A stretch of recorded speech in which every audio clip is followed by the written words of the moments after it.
Welcome to ID the Future. I am Robert Crowther at the Center for Science and Culture in Seattle.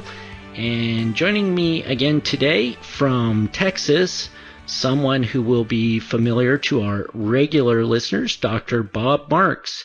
He's the Distinguished Professor of Engineering at Baylor University and one of the senior researchers at the Evolutionary Informatics Lab.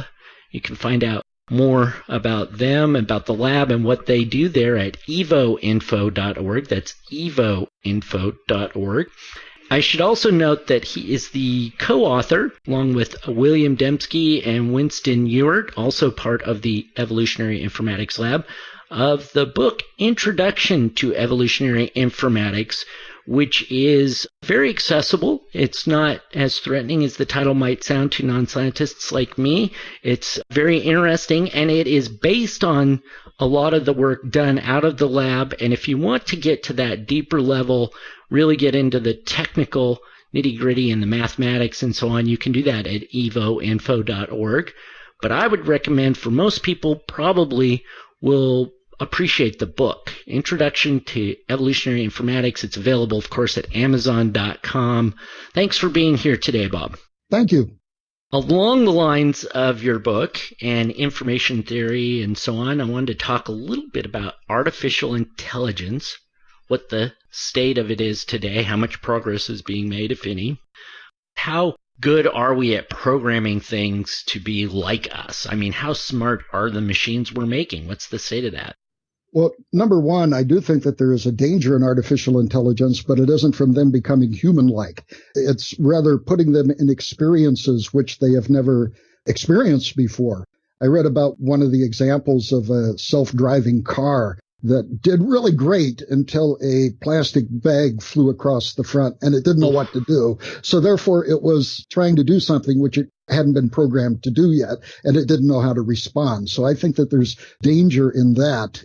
But on the other hand, this idea that a human can be replicated by a computer to display the qualities of creativity and consciousness and sentience and understanding is something which will never happen. They will always be under our control, even though artificial intelligence is going to have a great impact on our society. It already has. And there is going to be danger, but it's like any new technology which is introduced to society. There's going to be ramifications and dangers. So we have to be careful of those. Right. And you have to go into things with your eyes open, so to speak, and be aware of that. That's not too surprising. What's a little more surprising is what we may already be in, according to Elon Musk and others, such as Neil deGrasse Tyson also kind of has this view that it is more likely now than ever that we are just living in an elaborate computer simulation. So we may not realize it, or are we beginning to realize it? And maybe Elon Musk is onto something. Well, the interesting thing is I don't think many people have noticed it, but Elon Musk is clearly now a supporter of intelligent design, as I understand it being defined. Now, I think that there's kind of three answers. There's the deist sort of example, that there must be a God. I think that there's the panspermia example, which was popularized, I believe, by Fred Hoyle and Francis Crick, the DNA guy, and Hoyle was a great astrophysicist, that life was planted on Earth by some alien life form. So it was not only panspermia, it was life from an external source, but it was directed. It was actually some alien force coming in. Mm-hmm. And both of those attempt to say that the stuff that we look at, the design that we see, the incredible complexity, the fine-tuning of the universe, all of this other stuff was a result of external forces. And this is what Elon Musk is doing. Elon Musk is saying that the incredible design that we see couldn't have been a result of natural forces. It must be something else. And he doesn't believe in directed panspermia. He's apparently not a deist. I don't know that for sure. But he says, I know what it is. It's an external programmer that has put us all in some sort of simulation. So I would say that Elon Musk has added a third category to possible sources of intelligent design. Right, because he is detecting design around him in nature, in the world, in the universe, and he's attributing it to intellectual or intelligent agency. Yes, exactly. And if that's not the definition of somebody who supports intelligent design, I'm not sure what is. Exactly. Very, very curious sort of guy. Now, Elon Musk is also the guy that says we have to be careful of the artificial intelligence that we create because it might end up destroying us. Apparently, he's not concerned about us destroying the artificial intelligence that we created. Right. Which I think is kind of a curious thing to think about. Yeah. So I don't know if he's consistent with that. Maybe he's talking about Nietzsche, which says God is dead, we have killed him. So maybe that's what he's talking about. And it seems smart to be aware of what are you programming machines, computers, and these artificial intelligences to do. That's certainly something. I'm not sure that that's what he means, though, because it sounds like from the comments he's made that he really thinks that computers will eventually arrive at something akin to human consciousness, and that that's what we should be worried when they might take over. Well, I think, as I mentioned in the last podcast, computers will never be able to be creative. I think that there's lots of evidence to get that. There's also the non-possibility of computers ever understanding. There's a great argument by John Searles called Searles' Chinese Room, in which he explains why computers will never have understanding. The idea is, and I'm going to butcher this a little bit, but the point will come across. There's a guy in a little room, and in the door is slipped a little paper, and on the piece of paper is written something in, say, Chinese. His job is to translate it into English. So he goes over to this big bank of file cabinets. I think people still know what file cabinets are. Right. But he goes over to this big bank of file cabinets and he begins to look for English phrases. And finally, he finds an exact match for the phrase that he's supposed to translate. On that same card that he's looked up is the Chinese equivalent. So he copies down the Chinese, he takes it to the door and he slips it out. Now, Searles' argument is this guy in the Chinese room doesn't understand Chinese. It doesn't know what it's doing. It has no understanding of Chinese literature or anything else. It's just doing what it is told.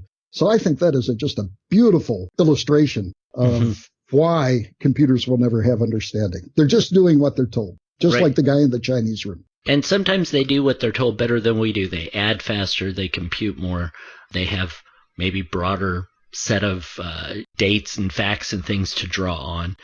But the context for those things are missing.